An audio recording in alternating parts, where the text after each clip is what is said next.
पिछले कुछ दिनों से हम सभी देख रहे हैं कि बांग्लादेश में हिंदुओं पर किस कदर अत्याचार हो रहा है। हिंदू बहन बेटियों की इज्जत लूटी जा रही है, हिंदू के घरों में तोड़फोड़ और लूटपाट की जा रही है, हिंदू मंदिरों को निशाना बनाया जा रहा है और हिंदुओं को सड़कों पर, चौराहों पर दौड़ा दौड़ा कर मारा पीटा जा रहा है। अगर आप एक सुरक्षित स्थान पर रहते हैं जहां आपके आसपास दंगाई मानसिकता वाले लोग कम हैं, तो इस विश्लेषण को अंत तक आपको जरूर देखना चाहिए और समझना चाहिए। हम आपसे चर्चा करेंगे कि बांग्लादेश में रह रहे हिंदुओं को क्या करना चाहिए, इसमें भारत सरकार की क्या भूमिका होनी चाहिए और इस घटना से भारत में रह रहे हिंदुओं को क्या सीखना चाहिए। बांग्लादेश में सरकारी नौकरियों में कुल 56% आरक्षण था, जिसमें 30% आरक्षण स्वतंत्रता सेनानियों के वंशजों के लिए था। आंदोलन इस बात को लेकर शुरू हुआ कि आरक्षण को समाप्त कर दिया जाए और 21 जुलाई को ढाका हाईकोर्ट ने आरक्षण को समाप्त भी कर दी। इस छात्र आंदोलन का नेतृत्व इस्लामी छात्र शिविर नामक एक छात्र संगठन कर रहा था। आरक्षण समाप्त होते ही छात्र आंदोलन धीरे धीरे समाप्त होने लगा। जैसे ही छात्र आंदोलन समाप्ति के कगार पर था, वैसे ही जमात ए इस्लामी नामक आतंकी संगठन के लोग इस छात्र आंदोलन में शामिल हो गए और इस आंदोलन को हिंसक बनाते गए। जमात ए इस्लामी बांग्लादेश में एक प्रतिबंधित आतंकवादी संगठन है और इसका कंट्रोल, नियंत्रण पाकिस्तान से किया जाता है। इस हिंसा के पीछे पाकिस्तान और अमेरिका का हाथ हो सकता है।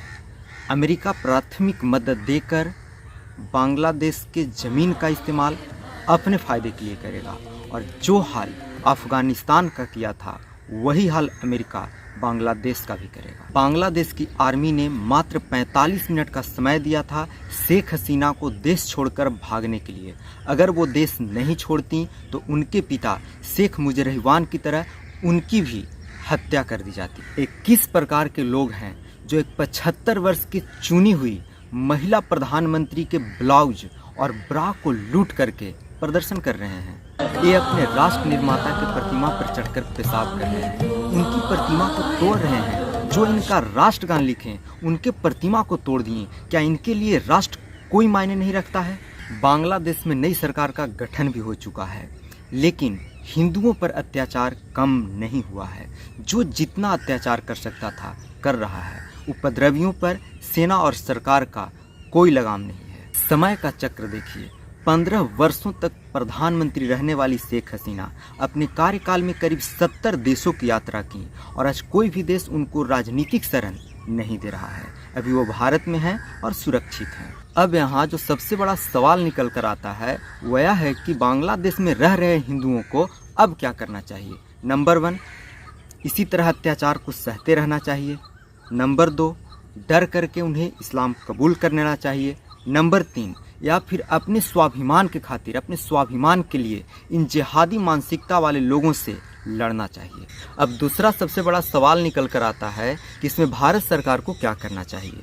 तो जब पाकिस्तान 2 हिस्सों में था, पूर्वी पाकिस्तान और पश्चिमी पाकिस्तान, तो पश्चिमी पाकिस्तान के सैनिक पूर्वी पाकिस्तान के लोगों पर काफ़ी ज़्यादा अत्याचार कर रहे थे, वहाँ की महिलाओं का इज्जत लूट रहे थे। तो उनको बचाने के लिए, उनकी सुरक्षा के लिए मुक्ति वाहिनी का गठन हुआ और इसका मुख्य उद्देश्य था कि पूर्वी पाकिस्तान में शांति कायम करना और इस तरह से बांग्लादेश का जन्म हुआ। अभी वहाँ पर हिंदुओं के साथ काफ़ी ज़्यादा अत्याचार हो रहा है, तो सरकार को चाहिए कि उसी प्रकार से एक सेना संगठित करके बांग्लादेश में भेजे और हिंदुओं के लिए एक अलग राष्ट्र का निर्माण करे जहाँ हिंदू से शांतिपूर्वक रह सके। अब तीसरा और सबसे बड़ा सवाल निकल कर यह आता है कि बांग्लादेश में हुए इस हिंसा से भारत में रहने वाले हिंदू क्या सीख सकते हैं।